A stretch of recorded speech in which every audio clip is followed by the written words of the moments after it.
ધાણીનું વાવેતર તારીખ 16/10/2025 અને 1 વીઘે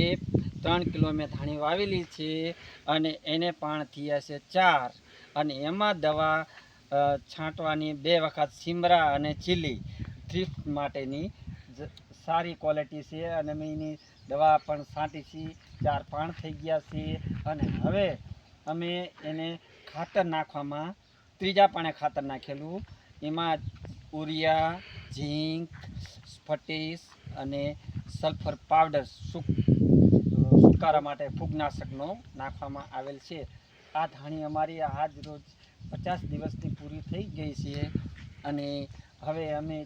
જય હિન્દ જય ભારત અને અમારી ધાણી જોજો આ ધાણીને અમારે ફૂલડા હજુ ધાણીને ફૂલડા આવી ગયા છે અને હવે મિત્રોને મને કહેવાનું કે હવે તમે મારી ધાણી જોઈ લો અને પછી મને કોમેન્ટ કરજો મારા વાલા। જય ભીમ જય ભારત।